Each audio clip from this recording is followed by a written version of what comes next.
Grana Weep Bong, and welcome back to my channel where we talk about all things Transformers and Transformers action figure related. And today on my channel we're going to take a look at something called a Transtector. So what is a Transtector?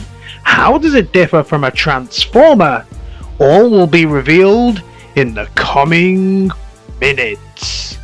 Now, in the final episodes of Transformers G1, we got to see some new Transformers created, and these Transformers were called the Headmasters. Now, these Headmasters were created on a trip to Nebulos when the Transformers connected with some Nebulons and created the new Transformers, the Headmasters.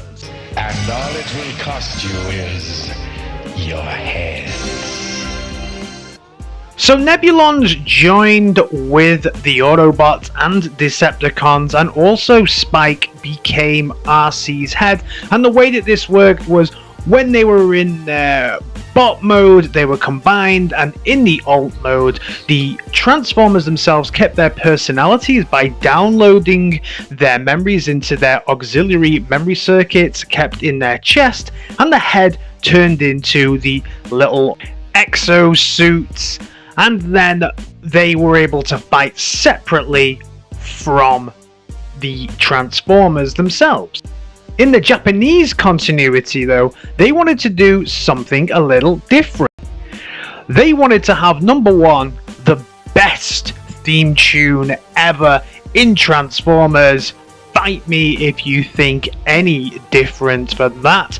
But also they wanted to take a different approach to this altogether. In the Japanese continuity, they forget the Nebulons, they forget everything that happened in the last episodes, the Rebirth, and they continue the story and alter it.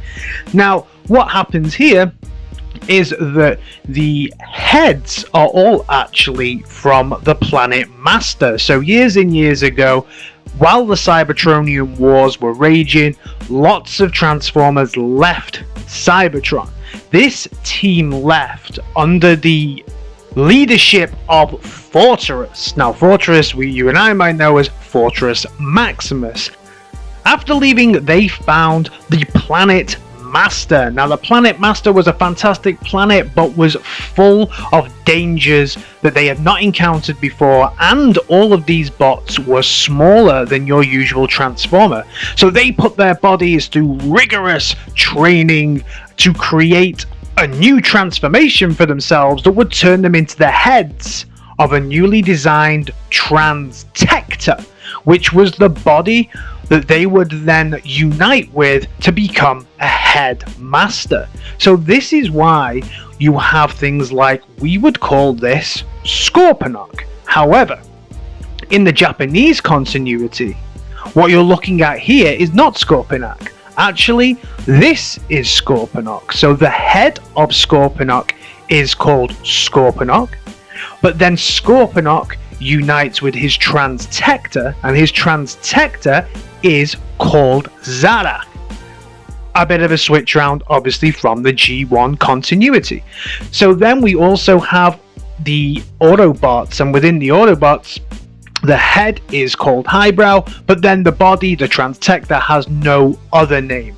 What they can also do, though, the Autobots and the Decepticons, is swap heads round using a power called Cross Head On, and then this allows them to use unique attributes from another Transformer or another Transtector to help them out of sticky situations. Then followed the follow-up series called Super God Masterforce, and in this one, kind of aliens and Cybertronian beings were almost taken out of the Transtectors completely, and what happened here is that using the power of the Super God Masterforce bracelets, the Transtector technology was passed on to humans. So the humans became the Headmasters or the Headmaster Juniors, and then they found these Transtectors around the world that they were able to combine and unite with. So this is why Minerva, who is the name of this robot form here is actually the name of the Headmaster Junior, Minerva, who turns into the head. So they don't have any Transformers names. The Transtector is the lifeless being, and Minerva becomes the head. And this is also the same situation for all of the other Headmaster Juniors and the Destron ones. And that's the same reason that this is not Optimus Prime. So even when we get to the Power Masters, or Super God Masters as they are called in this is not Optimus Prime.